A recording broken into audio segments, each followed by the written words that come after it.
Hello, welcome to the 45th edition of Drive-Thru Review. Today I'm going to talk about Artus. It's a 2011 release by Kramer and Kiesling from Ravensburger. I actually had this game sent to me from a friend of mine on The Geek. Orange Moose is his name. He sent me a couple games. Unsolicited, but very much appreciated. This is a sort of a light kind of card game, and from the people I've played it with, it's sort of a split decision. I happen to kind of like it. Kind of equivocal. I like it. It's really unique. It's a card game. It's really good two-player. It's got some real funky sort of mechanics to it. So let me just show you a little bit about it, and then come back and share my thoughts. Okay, so I've got kind of the game set up and a pre-set up for a two-player game. So I'm going to show you just the advanced game. There's a basic game and an advanced game.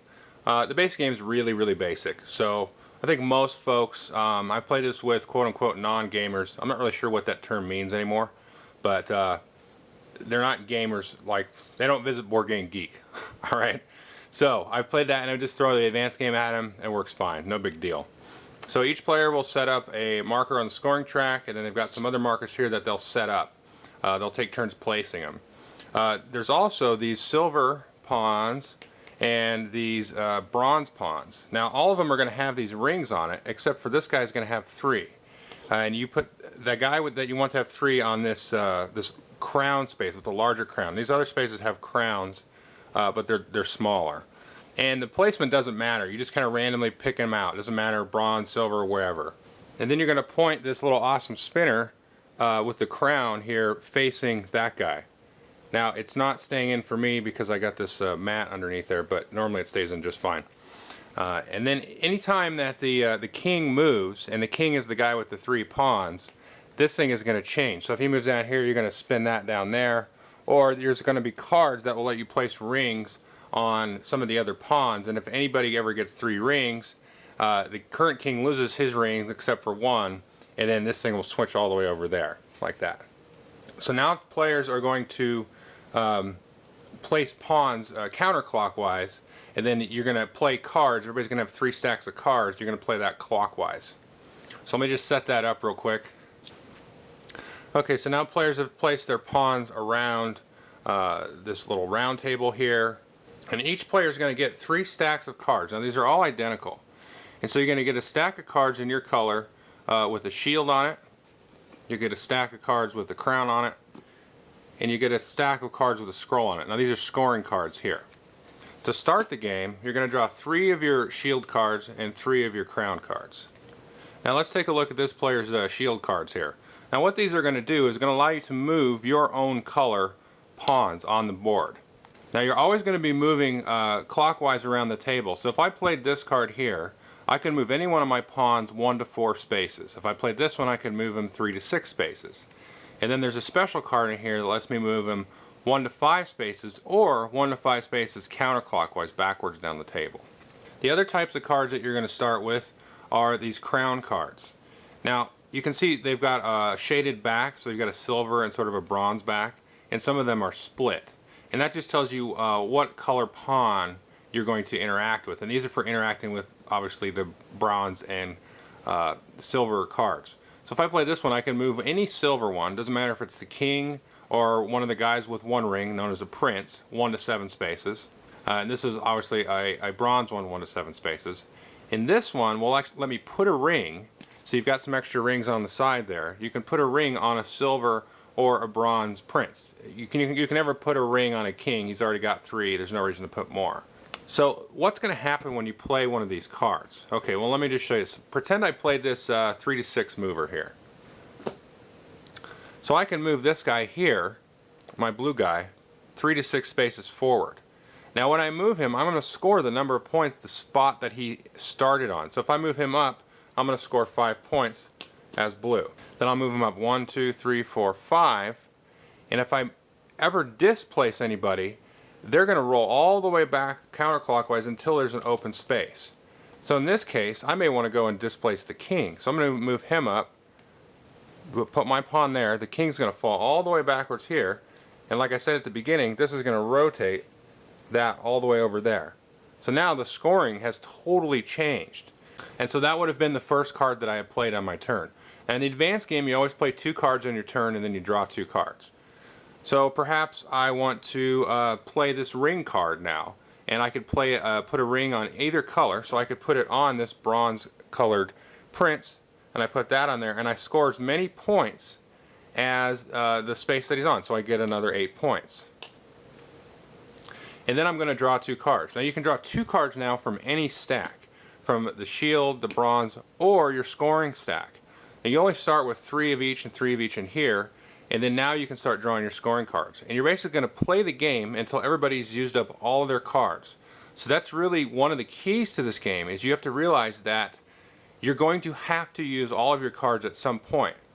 And now these scoring cards are the part that, I don't know, I find this just absolutely hilarious about this game. Hilarious. These hurt you more often than they score points for you. So I'm going to take a little closer look at these scoring cards here and just kind of go over those and show you how you're basically trying not to get as hurt as humanly possible. You're not really trying to, sometimes you can get a good, chunk of points out of these, but most of the time you're trying to just, be hurt the least. Okay, so this first scoring card says score 2 knights on the carpet, or negative 25 points. Well, the carpet is this area here, and it extends all the way across the board. Well, right now, if I was blue, I could score this, and I'd get 0 points, because these 2 guys are at 0. But if I had waited to the end of the game, I didn't have anybody on the carpet, I never got anybody good, I kind of pushed my luck a little too much, then I'd have to lose negative 25 points at the end of the game, when it came time for me to have to play this card. Here, score 1 knight, each on a green, yellow, and red space. Well, if you look at these, the red spaces are always bad. They're always at least a little bit negative. And the ones closer to the crown space here are more negative. And the yellow spaces are always 0. Even this crown space counts as 0. And then this 10, these green spaces, I'm sorry, are all positive. And the better positive spaces are close to the king. So close to the king is sort of a very, very volatile area. Whereas if you spin the sucker all the way around, you can see, the far opposite end of the table is just -1 or +1. It doesn't really mean a whole lot. So with this card, you've got to score at least one of your, knights that happens to be in red, happens to be in yellow, and happens to be in green. So when you play this card, you've got to sort of calculate, okay, well, am I going to lose 15 points? Am I going to get, only 3 points? Am I only going to lose -2? Is that so bad? Maybe I'm trying to set something else up. Now here's my favorite one. I think this is probably my favorite one. So score 3 knights on red spaces. Well, red is always negative. So you score 3 knights on red spaces, or -50. I mean, I laugh every time I get this card in my hand. I love it. Here's another one. Score all of your knights. So you're going to score all of your knights. So at this point, you're going to try to, you want to position most of your knights in the green. And here is the opposite of that. Score all knights, opposite sign. We call this card opposite day. So you're going to score, anything in the red is going to score positive, anything in the green is going to score negative. And the last one here is a choice. You can move any piece, knight or king or prince, 1 to 3 spaces clockwise, or you can place a ring, or you can just score one of your knights.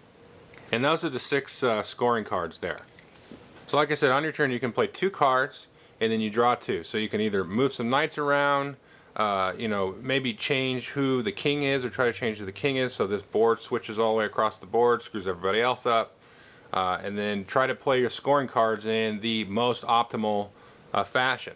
As you can see, with 4 players, I haven't played it with 4 players. I played it with 2 and I played it with 3. And if you look on the Geek, I think everybody kind of warns you not to play it with 4, because it's just, there's 0 planning. I mean, there's no really planning at all anyways. With 2, you can kind of, you get these scoring cards in your hand early, and you can kind of try to work it and just kind of be patient and wait. But however, you don't want to get too many scoring cards in your hand, because then you don't have enough of these cards that will let you manipulate your knights to, actually do anything effective. And so you just keep going around and around until everybody has played every single card, and whoever it goes, gets the most points wins.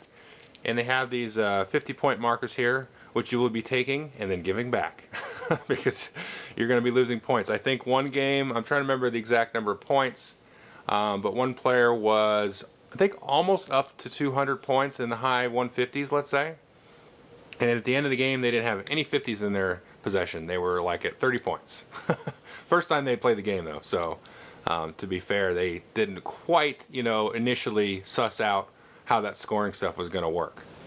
All right, I hope you enjoyed the overview. I like this game. I played it with gamers and talked to some other gamers, and they did not like it at all. I played it with my folks. We quite had a ball with it. To me, it's sort of like a Euro party game, or like a real strict Euro filler game. It has those definite Euro qualities to it. That's kind of an elusive description, moving along here in these years.